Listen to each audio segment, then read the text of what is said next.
evening, everybody, and welcome to Macro Talk. It is Tuesday, March the 24th, 2026, in case you have been on a desert island somewhere for several decades. Tonight we're talking about the most the most overrated stuff in the world of macro photography.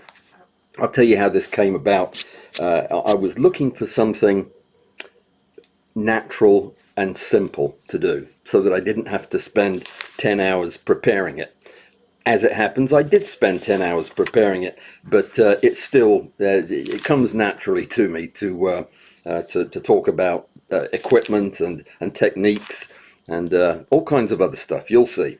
On Thursday we're going to do the opposite. We're going to pick a much happier topic, and we're going to talk about the most underrated things. I get those confused. The most underrated stuff in macro photography. So the stuff we don't talk about enough. And it's going to be fun. On Saturday, we have a Pazoom from 10 until noon. I urge everybody who's a member of Patreon to come. I urge everybody who is not a member of Patreon to become a member of Patreon. It's a great way to interact with a group of like-minded enthusiasts. We spend 4 hours a month, 2 hours every other weekend, in a head-to-head conversation with the group. Usually about a dozen people show up, and we have all kinds of interesting conversations. And it's your time, so we'll talk about whatever you like. But we usually get to see a lot of new equipment ideas, new rigs, great photographs. It's a lot of fun. I love it. One of my favorite things to do. The competition is 2/3 of the way over. It is, what is it? Impossible scale. It's where you take pictures of something small, and it could just as easily be something ginormous. You figure it out. That's the title, Impossible Scale. And do I have a guest judge? Does anybody want to be a guest judge? Let me know in the chat. If you, as long as you've been taking photographs for let's say more than 6 months, and have entered a competition. There you go. That should do it. Then I'll be happy to entertain your request. It's a lot of fun. Doesn't take very long. I already have somebody for next month, but I'll tell you about that later. Okay, so what's the deal today? What we're doing is we're talking about stuff that gets talked about, not necessarily screamed about, but it's stuff that's super popular for one reason or another that I happen to think shouldn't be super popular. In fact, I think is in many cases complete rubbish or overpriced. And it's not just gear, not by any means. I have some gear I am going to talk about, but I'm also going to be talking about things like practices that we use, workflows that we use, some of the techniques that we use in the studio and in the field, and some of the attitudes we have towards equipment and to photography in general. The only thing I'm not talking about is people. There are some overrated people, possibly. I don't know that for a fact, but I'm not going to talk about them. We're going to talk about the other stuff, and that will be plenty. We've got an hour. Do you think I can cover it all? I doubt it. Let me see. I have some pictures and I have some actual stuff that I can show you as we go along, but all of this is going to be familiar to you. If you have been on the channel for any amount of time, all of this will be familiar, and you'll have heard me complain about a lot of this stuff from time to time. So let's dive right in. And before I forget, hi everybody. I saw that we have a VIP here with us today. Where are we? From Angie's here from England. And who else did I see in there? Well, welcome everybody. And then hopefully when we get done with this, I'll have a chance to chit chat with you. I see Joseph, David, the usual suspects. Alistair's here. Hi Alistair, good to see you. And yep. Everybody figured out that Joseph was okay and came back. Okay. Oh, right. Oh, Angie's happy to guest judge. I will talk to Angie after this, and we'll see if we can get her to help me with that. It's coming up in about a week's time. Okay, so this is in no particular order that I'm going to jump into this stuff. I'm just going to go through. I've got about maybe 30 things that I think are horribly overrated, and just it boggles the mind, actually, honestly, to see how popular some of this stuff is. But I'm interested in what you think. So when I say something, if this is a piece of gear you have and you disagree with me, tell me why, because I'd love to put it on the other list, the underrated list. We'll start with a couple of pieces of equipment, and then we'll jump to some techniques and other stuff. The first thing, and a lot of this might be a bit personal because it's equipment that I have and use, but the Tamron 70-200 f2.8. It's the DIVC USD G2 model. I've got a picture of it somewhere. I'll show you just to refresh your memory in case you have never seen one before. Yeah, there's one. I knew I had one somewhere. Let me see if I can get it to open up on the correct screen.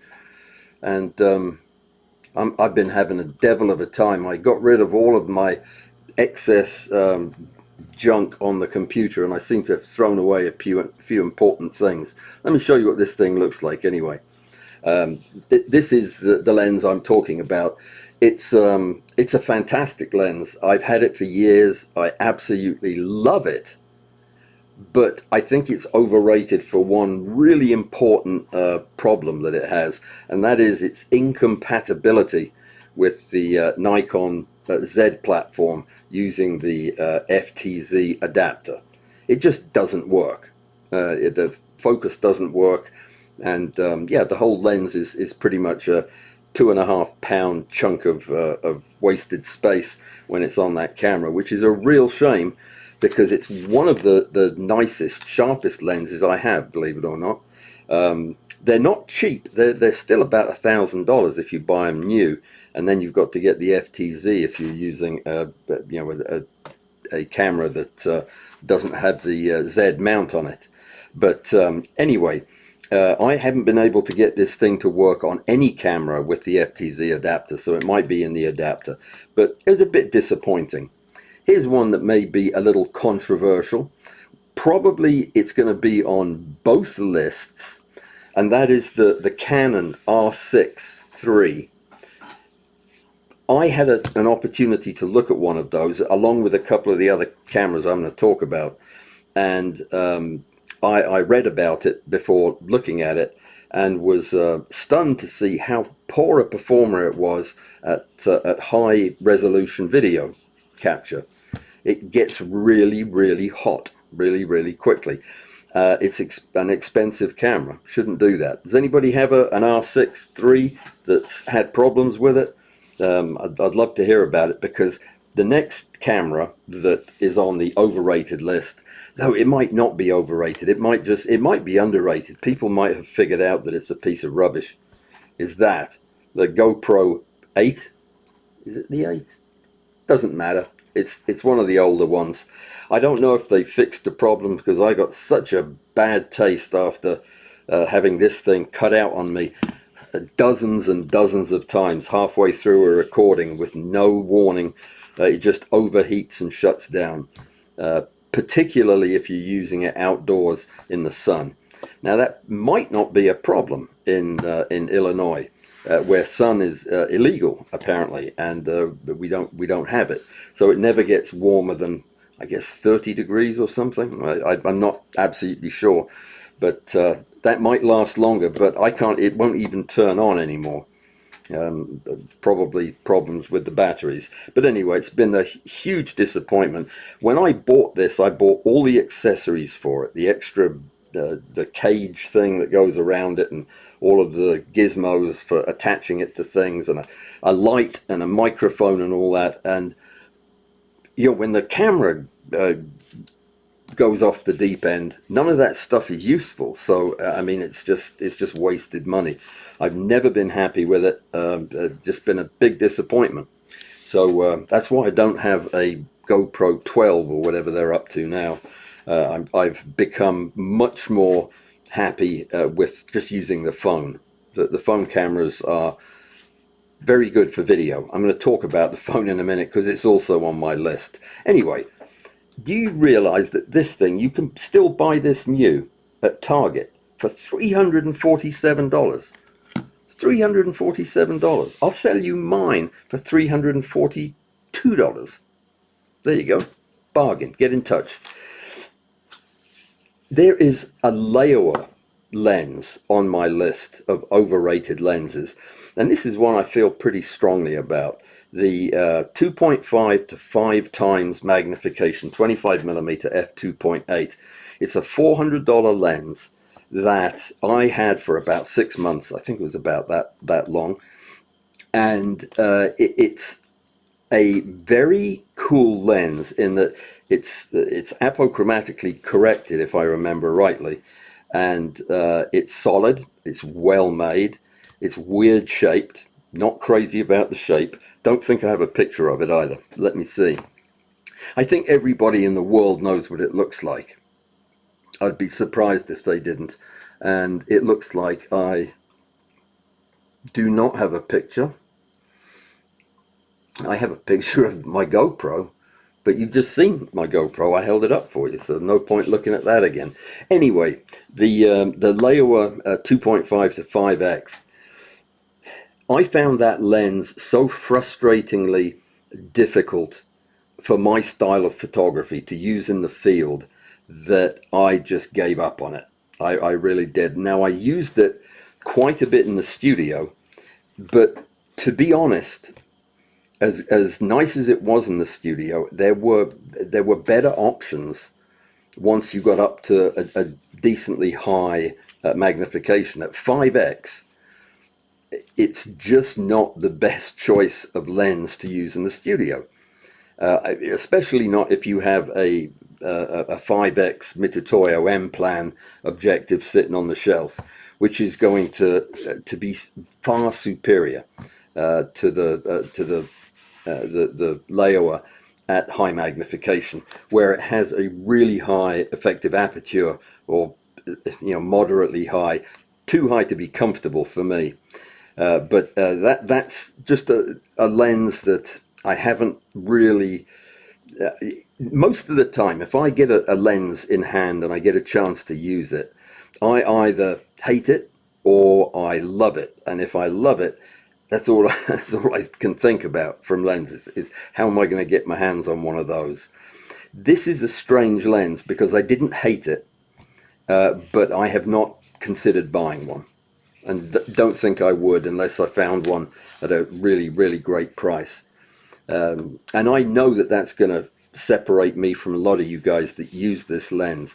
I just found it so difficult to use outdoors. You have to be so rock solid still. With a tripod, sure, but by the time you got tripod and lights and everything else, it was a mess. Just too much work. Let me see. I put the I had another Laowa lens that I was going to mention as overrated. It's really not overrated, because I'll tell you why I don't like it. It's the Laowa 100mm f2.8 macro tilt shift. It's a 1x lens, and what makes me angry about it is I don't have one. I would absolutely love to have one. If anybody finds one on the street, please send it to me. And yeah, why would you do that? I don't know. You'd probably keep it, but that's it's $1,250 for a new one, and it looks beautiful. And I bet the optics are fantastic. So good on you, Laowa, for doing that. That really should have been in the in Thursday's list, but it snuck in here today. Okay, now we're going to talk just for a minute about the. Some of you are probably thinking, well, I'm confused about the term overrated. I'm really not. I'm using the term to mean two different things. There's actively overrated, which is stuff that people scream from the rooftops about. They're always going on about it. They absolutely love it. Things like how many megapixels your camera's got, exotic lenses that you've come across, or fancy pieces of other gear that you have, and sharpness and other things from your technique.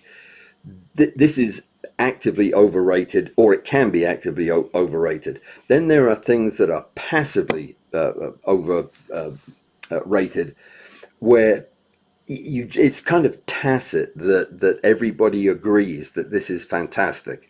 They don't talk about it that much, but there's an agreement out there, like using super high numbers of frames for stacking.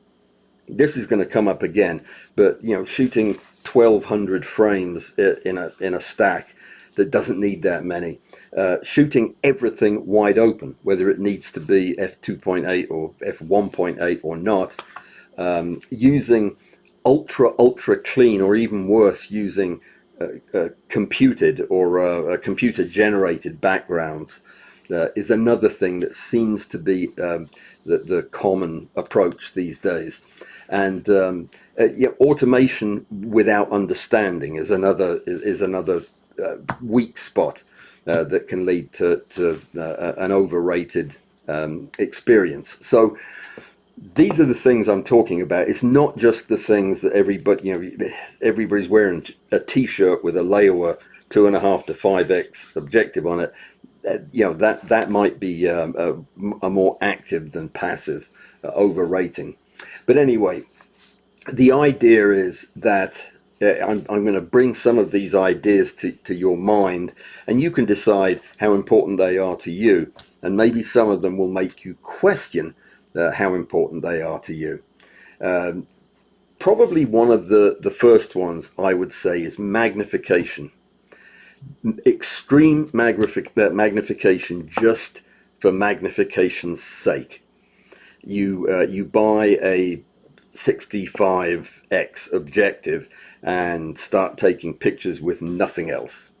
There are reasons that we don't commonly shoot at 65x or at 40x. That it's a specialty technique that's really reserved for particular subjects that fit in that magnification.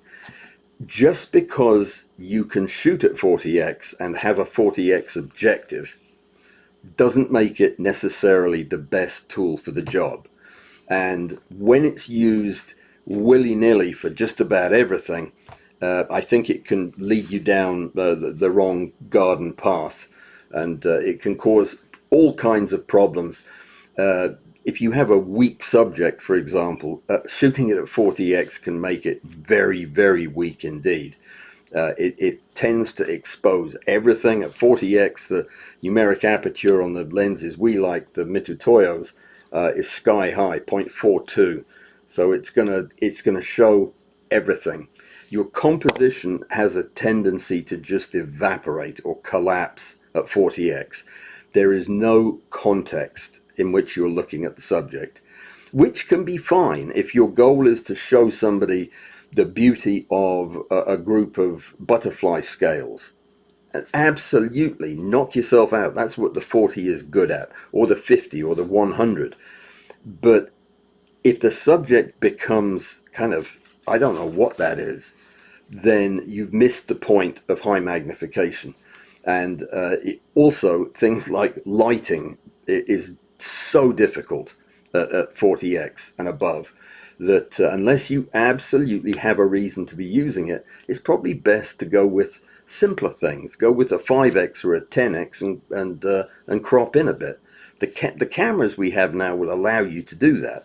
You can crop in mightily and get a very sharp picture without having to mess with the tricky optics of 40 and above.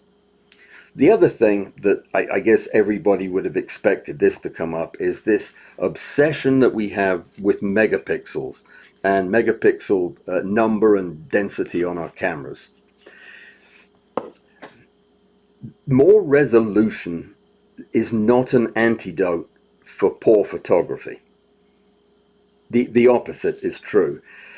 Just because you have a camera that can resolve to massive degrees, all that means is a bad photograph is going to be documented more clearly in your photographic record. People will be able to look at it and say, oh yeah, that was bad.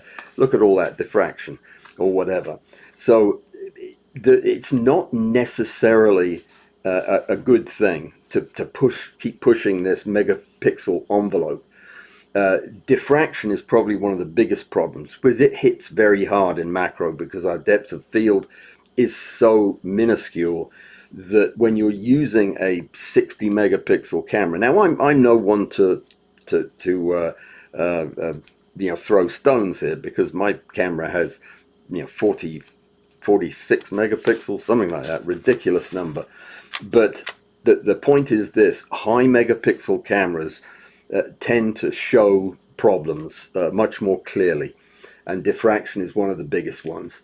So, and the other thing to remember is most human beings who have a camera and love photography are probably never going to see a print or an image that benefits from having been taken on a sensor with 60 megapixels. You would need a massive photograph that you were very close to and being very picky about, and most of us don't do that.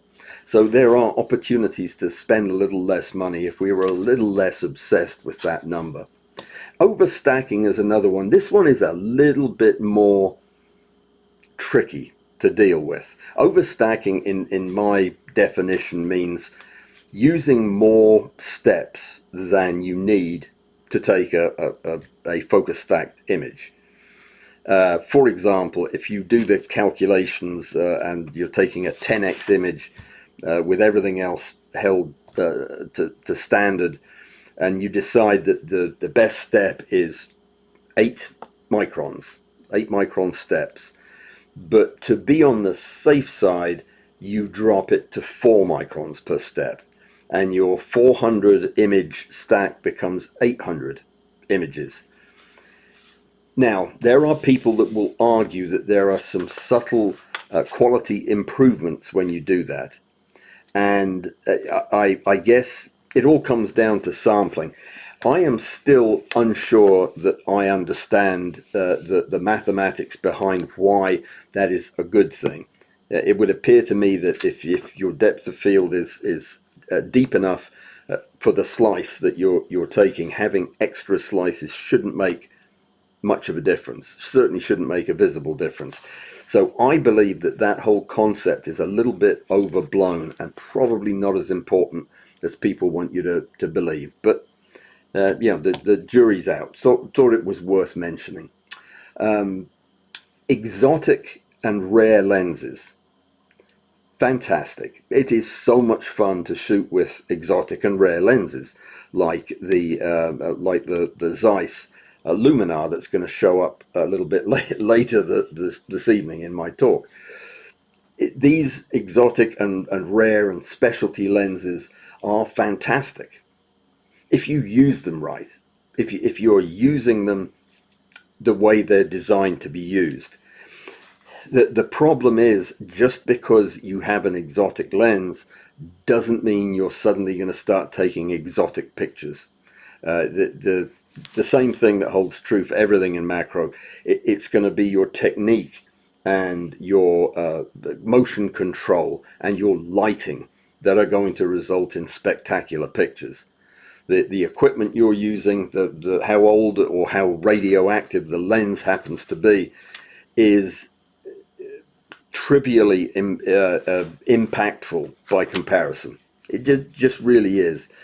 Take care of the basics and get really, really good with rubbishy lenses, and you'll see that there's not that much difference when you go with these really expensive lenses. Yep, incredible optics, but if you put them in the wrong hands and you don't understand the lens, you can take some rubbish pictures with them for sure. And chasing gear before you actually understand it. And by the way, I'm guilty of all these things. I didn't make these up out of thin air. It's because they're familiar to me. And that's one of the things that has bothered me for years, is chasing gear and somehow in the back of my mind believing better gear, better photographs. Not at all. Not at all. Better gear, more to talk about or show off. But it doesn't make you a better photographer. It may, in some cases, take down barriers for better photography if you have the skills to use it. And the performance windows of things like exotic lenses are, they need to be carefully understood, because they may not in fact be anything like as useful and functional and give good results as you would expect.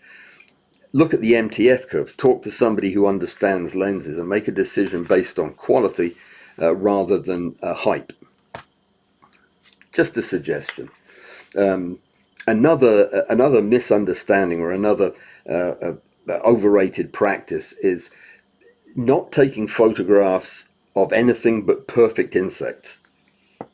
Now that can mean when you're out in the field, if you have a dragonfly with tattered wings, as you very frequently will find, you pass on taking the picture because it's got rough looking wings.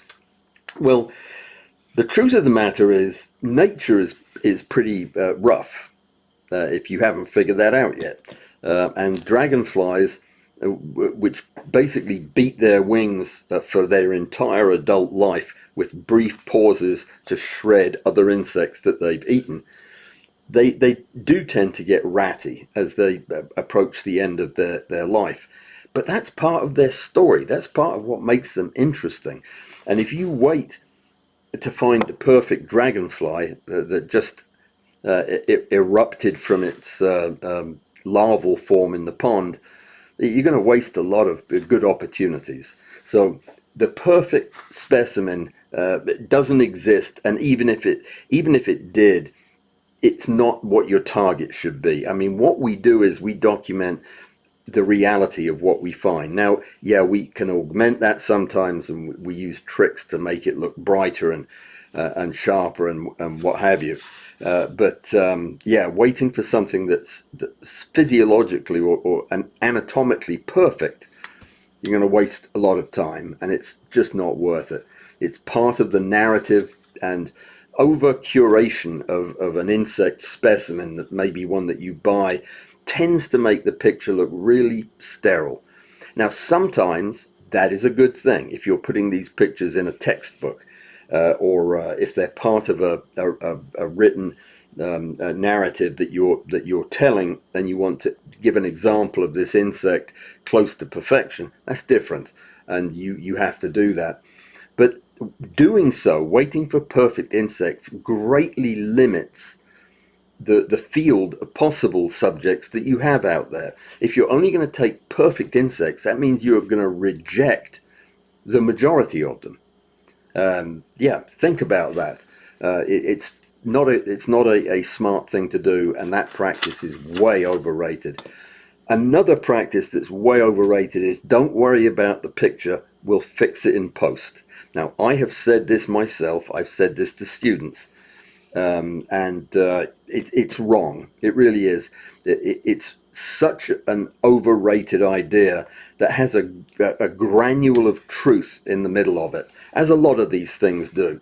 The granule of truth is that you can fix or remedy or repair a lot of the things we get wrong in the field, and that's cool, and I'm glad we have that. But again, it's if the plan is to fix the photograph in post, then the image was never really photographed properly. We don't photograph something poorly planning to fix it in post. We try to get it in the camera. The perfect photograph is like that. And the reason is, if you're just saying with every photograph, I'll fix it, I'll fix the exposure, I'll fix the focus, whatever, in post, you're really not observing the subject. And that's giving up a very, very important skill in macro photography, which is using your observational skills to see opportunities in photographs. If you're waiting for the opportunity to be in Photoshop before you can finish this picture, you're missing the point. And another thing is, if you're fixing every picture that comes through your computer, your pictures are going to start looking all the same, because you're going to start giving them a flavor that's uniquely yours. Have you ever heard of using a single giant diffuser? Now this is distinct and separate from using something like the AK diffuser, which is a directional diffuser. I'm talking about just using a large single diffusion layer for all of your light sources. This is a popular idea, and people talk about it online quite a lot. And it's really a bad idea, because when you use a single light source with a large diffuser, you're basically killing directionality. Your lighting of the subject becomes flat and uniform, and it gets rid of a lot of the shadows, and it just flattens the whole image. It really takes away all the control you have for creatively lighting a subject. If you're tempted to take a ginormous softbox out into the field, which you should not find tempting at all, and have your long-suffering spouse hold it for you above the subject, you're going to find that this big flood of multi-directional light results in some pretty boring pictures. It's much better to spend a little time setting up your lighting so that you're going to get exactly the image that you want, and that seldom happens with a single diffused source. Just mentioning it. Now, another thing that we have a tendency to do, that it actually came up in a conversation this week, but it is the tendency to examine photographs, to pixel peep, to look at the back of the camera and zoom in, artificially enlarge the image to 1000x, or I beg your pardon, 1000% or 2000%. You'll see it in order to judge the quality of the image. The problem is that nobody is going to look at that image at 2000%.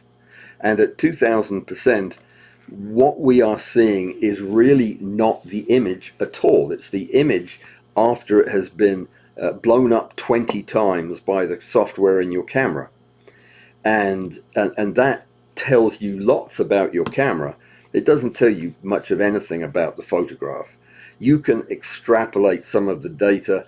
It's amazing how popular this technique is, to take a macro photograph and then zoom in to the max you can, and look at that and somehow determine whether or not the picture has the contrast you're looking for, the sharpness you're looking for. You really can't tell because everything's been artificially enlarged.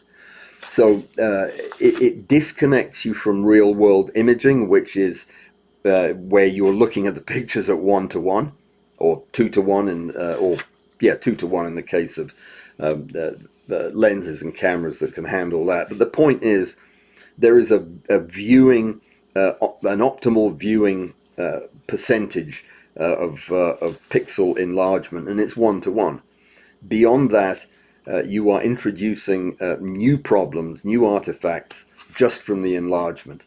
So it's not a good practice, and I wouldn't recommend it. In fact, I don't recommend pixel peeping. Maybe after the first picture, to make sure that your lighting's okay and you're in focus, and then you say Roger Dodger, and then go on with it and just take your pictures.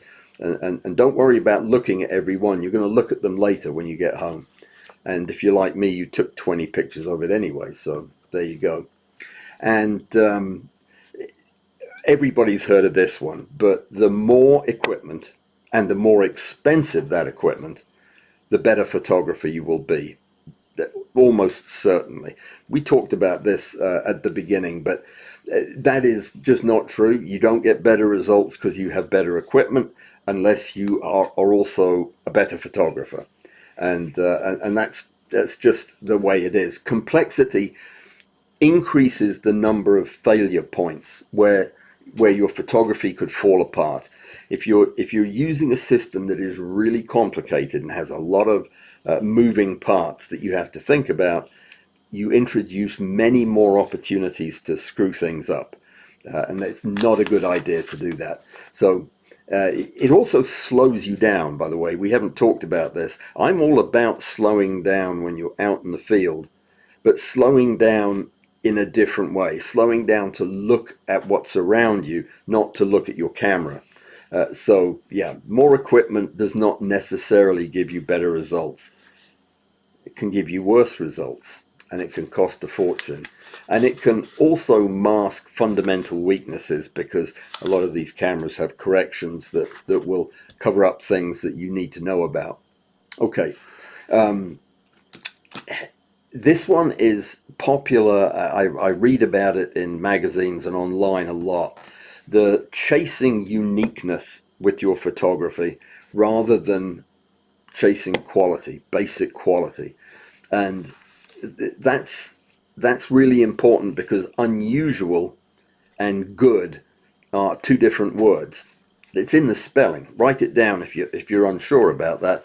But good and unique are different. They're different spellings and they're different concepts. There is nothing wrong with a unique photograph, so long as it is also a good photograph. But first and foremost, it needs to be good. If you are chasing uniqueness, you will have a tendency to take photographs that maybe you're not technically ready to take, or you don't have the skills that would translate into a great picture, because it ignores the fundamentals of photography. But having a unique picture that is of poor quality leads to images that are kind of gimmicky, because you're going to use the same tools over and over again to create this unique look that you came up with. But if the picture quality isn't good, nobody's going to be interested. Concentrate first on super high quality. The uniqueness of your photography will come to you in time. You have to be patient. You'll see it and you'll feel it when you see the sight. And if you have the skills, you'll be able to capture it. But no amount of looking for uniqueness is going to work until you have the skills to capture it. All right. Let's jump back down to equipment. There's a couple here that are worth mentioning. Rotolight. I had the opportunity a couple of years ago to examine and test a Rotolight system that was sent to me by a bud. Yeah, I can't remember which one it was. I think it was the Neo that I was looking at. They have several lines of these Rotolights, which are basically LED lights. That's it. They're fancy, they're round, they have all kinds of buttons on them, but they are round LED panels, or a ring of lights. And they are insanely expensive. $4,225 for their Anova Pro 3. Yeah, the Neo's cheaper than that, but the accessories, the soft boxes, the grids, the even the clamps to hold them onto things, they're super expensive. They're ultra luxury level, yet they're just, honestly, in my hands anyway, they were just LED lights, and not really worth anything like what they were charging for them. I may be wrong. There must be some hidden thing that makes them worth that kind of money. But I had them for a couple of days and was really unimpressed. I thought they were horribly overrated and overpriced. Okay, Small Rig is one of my favorite companies. I loved working with them. I haven't worked with them in some months. But I loved working with them because their stuff is all over the place. It's such a wide variety of nifty and helpful gadgets. I use Small Rig stuff every day on everything I do in photography. I just love it. But there are a couple of things that were really rated highly, got great reviews, and I bought and had to send back because they were just rubbish. One of them was their Z8, the camera, the Z8 camera cage. I actually got the cage kit that had a handle for the top and the cage, and then some cable management stuff on the side. The problem was it didn't fit. It didn't fit my camera. It had screw holes where there wasn't a place to put the screw on the camera. And it was really, really frustrating to spend a full afternoon trying to figure out what was wrong, just to find out it was just the drawing must have been off, that the screws and the screw holes didn't line up. Very, very frustrating. But anyway, I sent it back. They took it back. No big deal. It was $130, and I learned the lesson. A friend of mine subsequently bought the I think it's called the Night Ranger or something. It's an improved Z8 frame, and that thing works perfectly. It's beautiful, and it fits the camera great. So they fixed the problem. All right.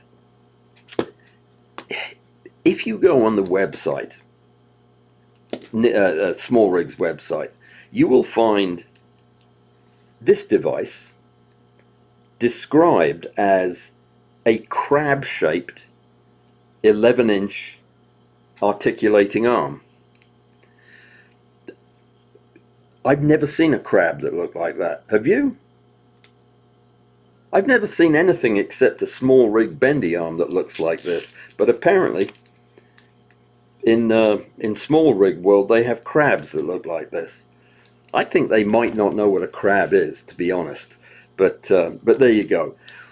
The 11-inch version of this clamp that has this type of terminus on the end, which normally has a pad on there, a round pad with a hole in it. I don't recommend these. I do not recommend these. The 11-inch that has these terminations on the pad, the round washer type thing, I recommend these highly. And it's nothing to do with the washers at the end. It's to do with the mechanism here at this thumb screw that tightens it. These other ones, I have now broken 3 of them over 8 years, which isn't that many, I understand. Just by over tightening them, it'll snap the piece of metal in there that holds them tight. And once you do that, they're time for the rubbish. There's nothing you can do with them unless you're a machinist, which I'm not. So yeah, I'm disappointed with them. The 9-inch is fine. The 3-inch or 3.5-inch is fine. And the longer ones, the heavier ones, they're all fine. I love their stuff. It is so reliable. It's just the 11-inch with the old-fashioned pads on the thing. You're taking a chance. Of course, they're only like $11. Was it $11? Yeah, something like that. 11 or 12 bucks on any of your equipment websites. So they're great. If anybody figures out why they're called crab-shaped, though, I would like to know, because yeah, that was a surreal moment trying to figure that out. Flash, Godox, TT350. Now, anybody who's familiar with my photography knows that my favorite flash to use for macro photography is the Godox MF12. Super small, subcompact, very long-lasting lithium battery, a great flash, consistent. They work super good with the Godox triggers. They weigh nothing, and you can use them on camera, or you can use them on your rig. I use them because I love to use a variety of different lights in different positions to get different effects. That's the way I do that. So naturally, I was thrilled to discover that there was another flash between the big full-size speedlight and the little MF12 called the Godox TT350. So I bought a couple of them. This was donkeys years ago, but they're still selling them, so I'm still going to bash them online. They are the perfect size. They articulate in the middle so that you can point the light if you're using it on camera. They have the worst battery life of any battery operated electronics that I've ever owned. They result in almost guaranteed black frames throughout your stack. Yeah, they just run out of juice altogether. It goes hand in hand with another piece of equipment that I think is horribly overrated, and that is the Panasonic Eneloop batteries. They're expensive. They have a black one and a white one. I bought a couple of dozen of the black ones, and I have been endlessly frustrated with their performance. They simply don't hold charges, and their voltage output is variable. And they sometimes there are some delicate pieces of equipment they don't work with. So I've gone off them. I use Everready. I think it's called Everready. The black ones, black and silver ones that are disposable, because they work and they give enough power for these things to stay on until they decide to stop anyway. Yeah, the batteries I was using, I've forgotten the name of them already. The Panasonics, very expensive, very unreliable in my experience. The Godox 350, then TT350, and possibly the V350 is just not a good bet in my opinion. Even if all you're using it for is to throw a wash of light over your background, you're still going to lose that frame every time that flash doesn't fire. I don't know if it's the trigger, I don't know if it's the optical trigger or the radio trigger, or if it's overheating, or if the capacitor doesn't work. I don't know what it is, but neither of mine have worked worth a darn since I got them. All right. Here's another thing that's overrated, and I'm kind of feel a bit bad saying this, but I'm going to say it anyway. It's this thing. My iPhone. I have no idea what year mine is, but I think it's a number 12. And I'm going to just lump all iPhones in together, and I'll get a lot of trouble for doing this. The thing is, there is no more useful camera in my life than my iPhone. I don't carry my phone everywhere like some folks do, but I carry it a lot of places, and it's usually fairly within reach. I couldn't make videos and I couldn't do blog posts without the camera on this device, because I use it endlessly to document this, that, or the other and put it on the website. What I don't do, and the reason I think it's a bit overrated, is I don't use it for any kind of photography that could potentially result in a photograph that I would want to keep. I find the picture quality to be jarring. Yet I have friends, one in particular I'm thinking of, my friend Mike Camphor out in California, who really knows how to use one of these. He also knows how to use cameras. He's a professional, and his photography is lovely. But he can get pictures out of one of these cell phones that I can't. I have no idea what he's doing. I've had him show me all of his settings and everything. But I think this is an overrated camera if you're thinking about all the things a camera should do. If you're just using it to document stuff in the studio, then it's fine, and I use it all the time. But I don't like the digital look of the photographs that come out of it. Enough said. While I'm upsetting people, I'm also going to throw in Topaz, just the denoise part of their AI suite. I just don't like the look of the denoised outputs that come from that tool. And I've been working with it for over a year, probably 2 years now, to try to get some nuance into it. But I just don't like the effect that it leaves with the picture. I'd prefer something like the unsharp mask in Photoshop, or some of the older tech that's not machine learning based. But again, I'm willing to say that that's probably me. That if I was a better operator, I'd be able to get better pictures out of it. But I don't use it because I don't like the pictures that I get. What about gimbals? I have two gimbals, very nice ones. One is made for a phone, and one is made for a GoPro. Well, the one for the phone, I don't use. Even though, to be honest, I got the thing for half price at the camera shop because I guess they were getting rid of them, or they couldn't sell them, something like that. But it's a really nice gimbal that you put your cell phone in, and it does all the things a gimbal should do.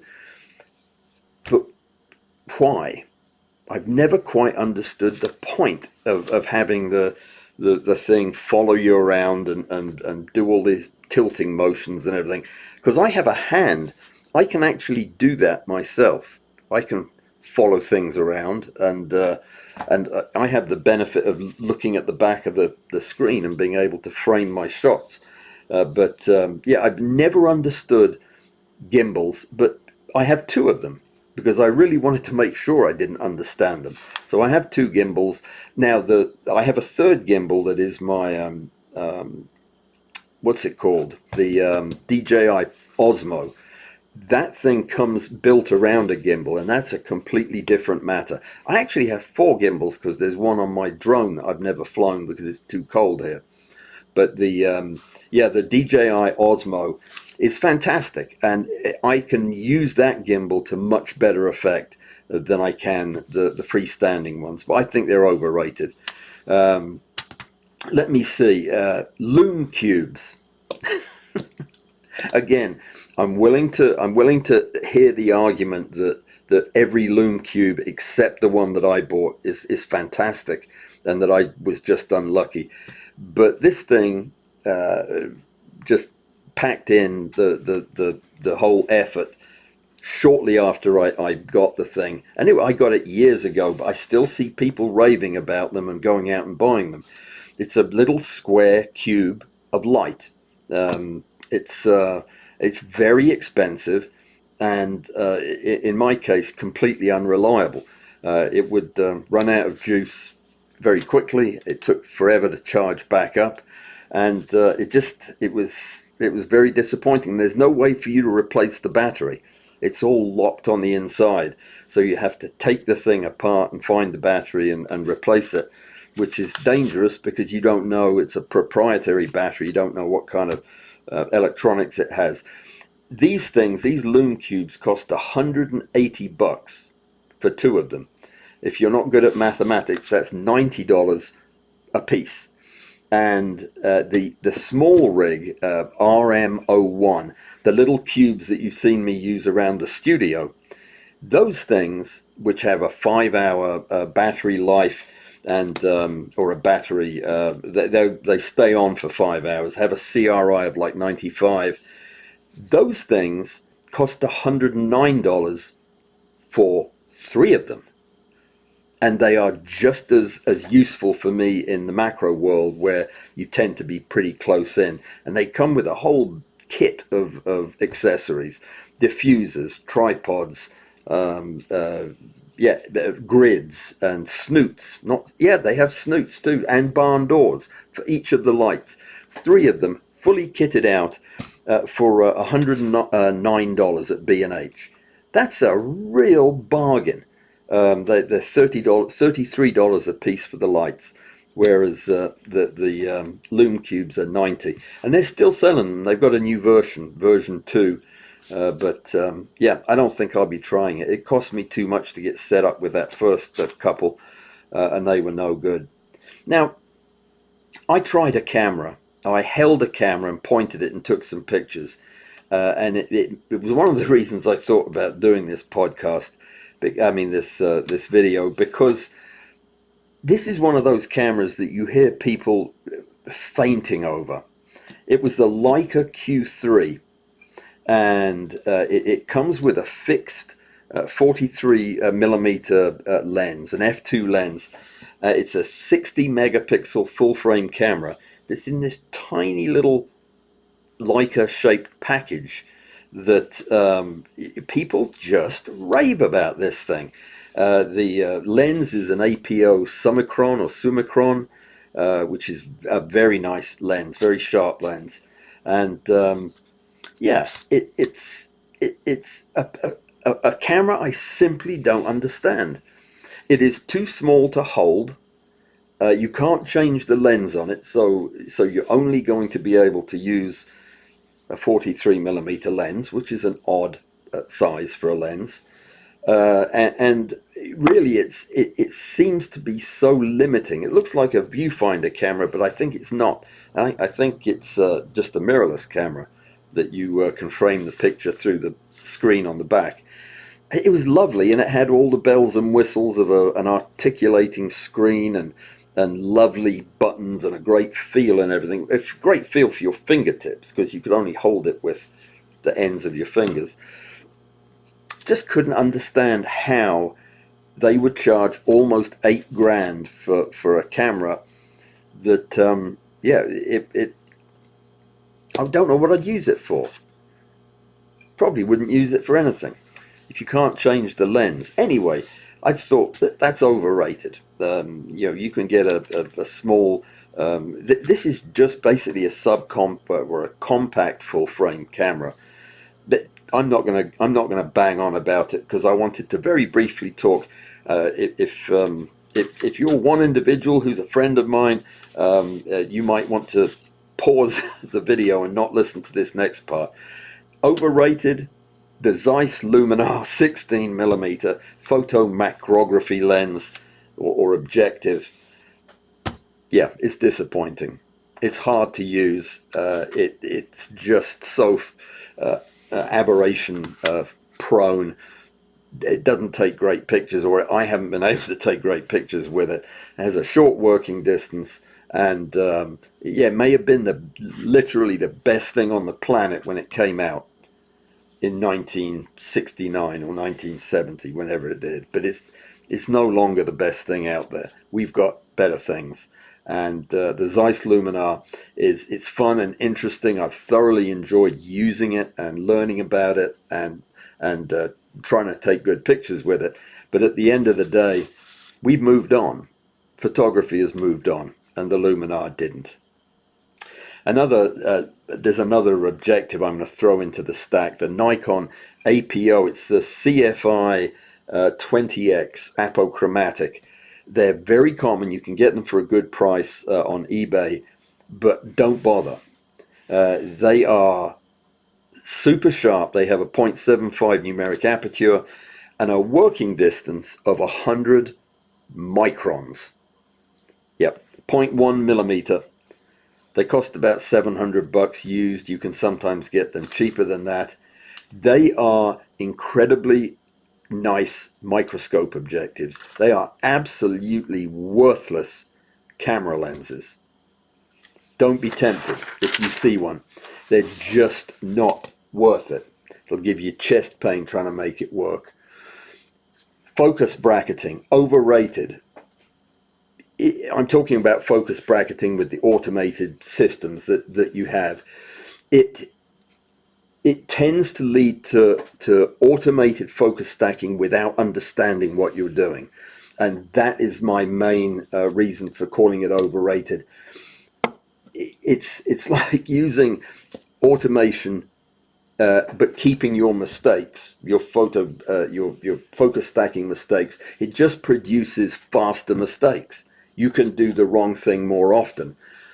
Learn how to do focus stacking by hand or with a rail or with the focus collar on the lens, and don't rely so heavily on the automated systems. They're going to lead you astray sometimes and you won't know why. So I think it can be, when it's used blindly, it's way overrated. Ultra clean backgrounds. I think we've all been guilty of this.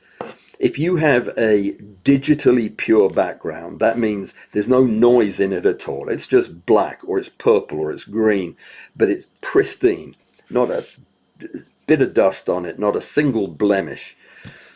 That looks awful. And anybody who looks close enough will see that it's incongruous with a subject that has some grain or has some noise in the image. Be very careful about using sterile, super clean, computer-generated backgrounds. Everything looks the same. You lose all the flavor, all the environmental context. If you have to use a clean background like that, add some noise at the end. Do a little, add some noise and a little Gaussian blur to make the thing look more like your picture. HDR style processing. Yeah, I know I'm guilty of using it. I use it periodically, not much. It can look really gaudy and irritatingly fake. I'm not going to go on much more about it. It does tend to strip the micro contrast out of your image, and that can really start to flatten how good the picture looks. Sharpness at all costs, sharpness above everything else. Sharpness is not the same as clarity. It's not the same as picture quality. You can have a picture that isn't particularly sharp, that is utterly breathtakingly beautiful. Don't destroy a great photograph to make it sharp unless it needs to be sharp. See what I'm saying? Sharpness is not the same as clarity. Put your money on clarity. And you can ruin the mood, the feel, the magic of a photograph by having it overly sharp. And you spend all your time in processing, which is no good. I am not going to, I've got about 6 more of these things that I wanted to talk about, but we won't worry about it, because next time we're going to talk about all the stuff that I think is the best in the world, and we need to be screaming about it more often. So please try to come on Thursday. It's going to be a lot of fun. I decided to get all of the grim stuff out of the way today, and I'm glad it's out of the way. Let me see. Now I'm going to have to read all of these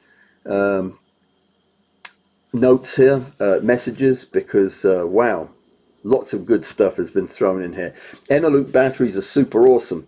They're a low ESR nickel metal hydride, super reliable in any equipment that can use a 1.25 nickel metal hydride NiCad battery. That's the point. That's the point. They are a 125 volt battery, and they are being pressed into service for equipment that needs a 1.5 volt battery. That's why I think part of the reason that the flash doesn't fire off when it's supposed to, it's because it's not getting enough juice from the battery. We can talk about that later. All right, let me see. You went long. Guess equipment rants are your hot subject. That's not true, and I didn't rant. You haven't heard ranting yet. That would be much worse. Okay, guys, I know that everybody's got to go. It's bedtime, and it's time to get up in some parts of the world. So I will see you on Thursday, where we're going to talk happy stuff about the best equipment, the most underrated stuff. And don't forget Saturday, Pazoom, 10 o'clock in the morning. Have a great rest of the week, and I will see you then.